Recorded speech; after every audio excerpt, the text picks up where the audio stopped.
This is a quick message for females. Now, I told myself many years ago that I should have went ahead on and wrote a book because when you're born as a female, you don't. There's no manual that comes with you and tell you, hey, these are the things that happen when you're a female as you grow up, right? And and I do apologize to myself as well as to the public, okay, to the world, because this is something that I was supposed to do that I never did. So let me go ahead on and put it out there just in pieces. And I'm sure somebody's going to elaborate on this here more later. Okay? By the time a female is born, she doesn't realize she's a female. Not until she's about 4 or 5 years old. That's when she knows the difference between her and a boy. Okay? Now, an example of this is that one of my granddaughters, she thought she was a boy for years when she was young. She grew up with all the boys, right? And one day she decided she was going to go pee like the boys. And her mama said, "You're not a boy." She said, "What is that?" And she had to, let her know the difference between a boy and girl. She said, "Oh, man." So that's what she said. So by the time a girl is 4 or 5 years old, she can identify the difference between her and a boy. Now, if you were like me, you taught your children their body parts, started teaching them their body parts by the time they was 2 years old. And that's a good thing when you start doing it, because that lets them, in the event that something is wrong with them, that they can be able to tell you exactly where it hurt, or whatever it is, right? And yeah. All right, by the time a girl gets to be about 9 years old, all right, well, let me go back a little bit. By the time a female, or any child really, by the time they're 2.5 years old, they've actually showed you who they are, because now they didn't have time to develop um, their building blocks on who or what they chose to do and be when they grow up. However, that doesn't mean it's complete, because they're still building on it as they get older. The more that they interact with their environment and they see other people, then they see what they want to adopt into their life opposed to what they don't want to. It is up to us as parents or single parents, it doesn't matter, all right, to expose our children to that what we really want them to have in their life, right? You want your child to be mild mannered, you take them around mild mannered people. Intelligent, you know what to do about that. Libraries. Um, Take them to lectures and let them listen to people that speak, on a using bigger words opposed to smaller ones. All right, interact with them with conversations as if they are much older than they are. Okay, now back to the girl thing. So, between 9 and 13 years old, most young females are now about to have their menses. All right? Mm-hmm. Okay, it can go anywhere from 1 day to 7 days. Okay? By the time they're 15 years old, they may start developing cramps. Some girls don't bloom as fast as other girls. When I'm talking about, in the tatas, the upper part doesn't mature, and then there are those that do. They will develop, but at the same time, just because they developed up here doesn't mean that they're actually having a menses. Okay, everybody's on a different timeline. That doesn't mean nothing bad. It doesn't mean bad at all. It doesn't mean anything bad. Just because you're a late bloomer doesn't mean that you can't still have babies. You can still get pregnant. All right. Uh, your body's going to change several times. Several times. Especially when you get into your 20s. When you get to your mid-20s, I say like between 23 and 25, instead of your cycle being coming on the same day that it always came, it's going to switch up. If you are If you always had your menses during the first part of the month, it's gonna switch up on you. It's gonna either be in the middle or it's gonna come at the end. It's gonna switch up about 3 times. If I recall, 25 years old, uh, 27 and 32. Mm-hmm. Okay. Your body is going to fluctuate in weight. You will find that your hormones are going to cause you to either drop weight fast or you're going to pick up weight fast. It could be either or both. Okay? Um, whew, some things I don't even know if I should put out there. Uh, yeah. Okay. If you a much older person and you watching this video, and if you started experimenting with the opposite sex at a young age, chances are when you became an older person, you're going to have a very high sex drive. Even if there was some form of a trauma, okay, that was something that happened against your will, it will cause you to have a high sex drive. That high sex drive can also have something to do with your mental health, okay? All right, because somebody did something to cause your mind to be a certain way. A lot of people think because they have a high sex drive that means, that they the one, they got it going on. But it means also that there are some things that you have not dealt with in your life, some things that happened to you as a young child, or young, that you need to work on. It can go anywhere from causing you to be hyper, what they would call nymphs, opposed to being a person that's shut off and don't want to have nothing at all to do, all right, with the opposite sex, or a very low libido. That's a good word.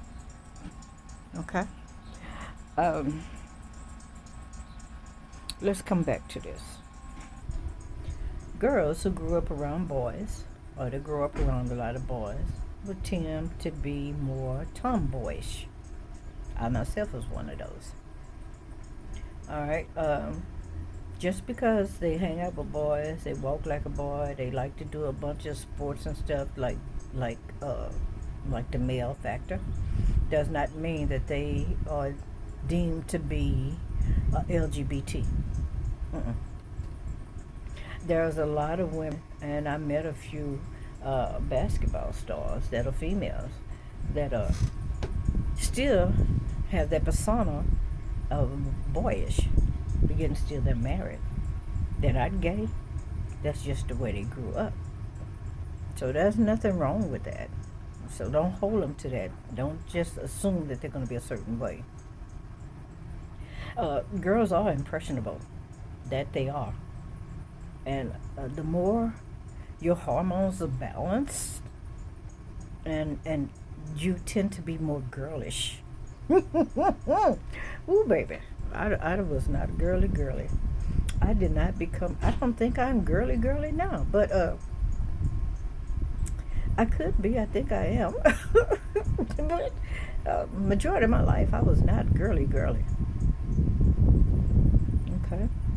I mean, I love pretty things. I like to dress up and all of that. But deep in me, I like to do sports and stuff. You know. No. Hanging around boys is good, and it could be also bad. It all depends on what kind of people that they're hanging around. In my case, I hung around boys because of the opposite sex, because I was curious. I wanted to know what they thought about the opposite sex, and you'd be surprised what they think.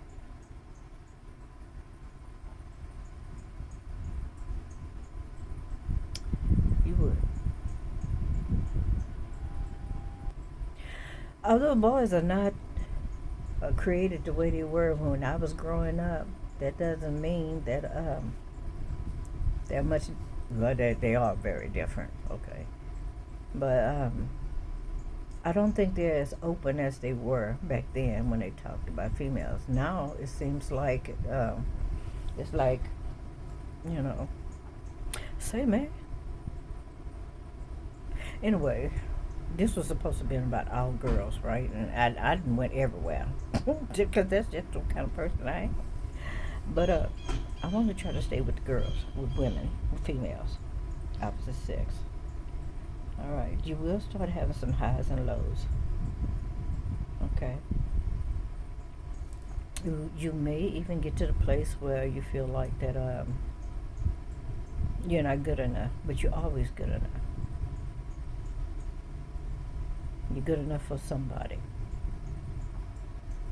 All right. The only thing that I should have done was actually written a book. That way I could have stayed focused on just what I'm talking about, one particular subject at a time. By the time you're 32 years old, you're going to be feeling like you're alive. You're going to be feeling very alive. By the time you're 35, you're going to find yourself having a new sex drive. You're going to be feeling alive. You're going to feeling sexy. You're going to feel like that you can do anything your little heart desires.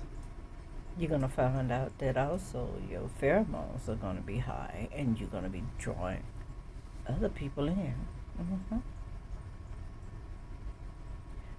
Yeah.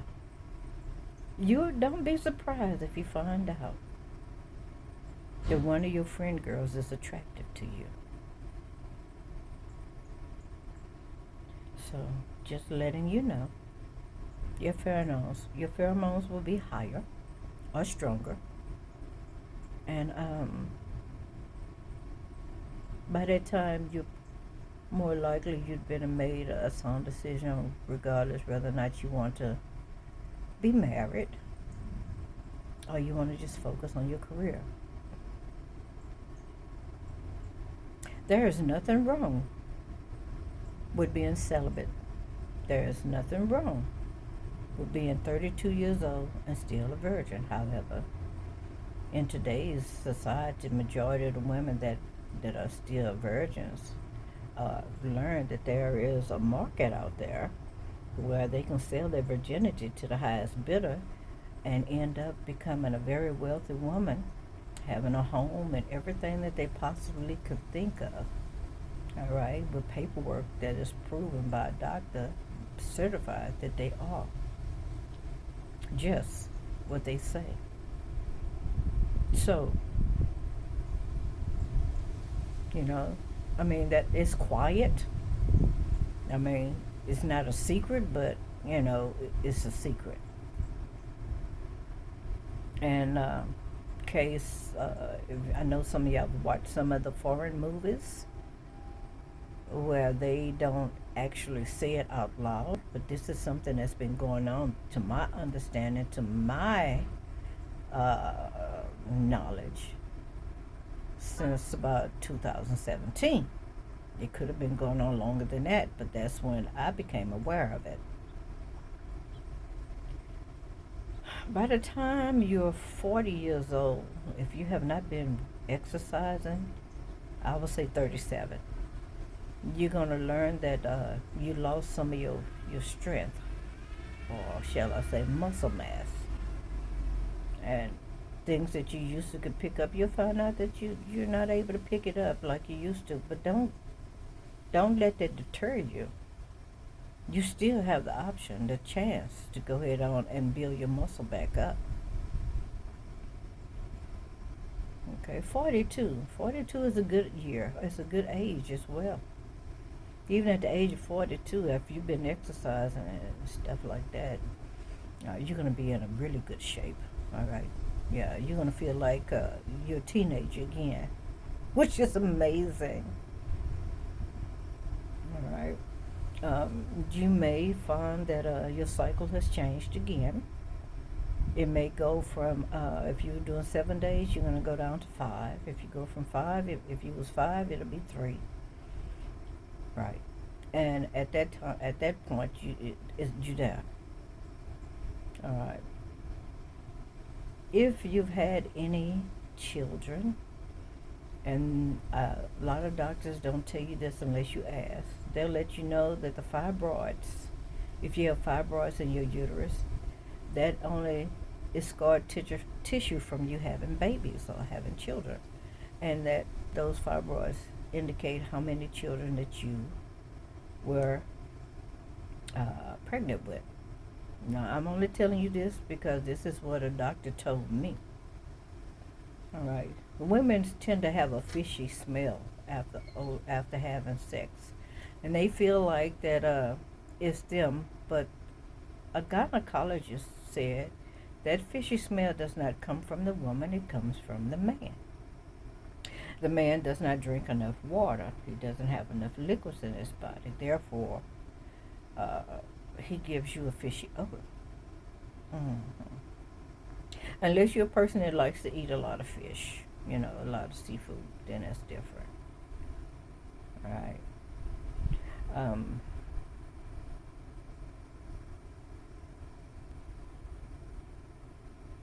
in order to be able and to keep from having any kind of uh,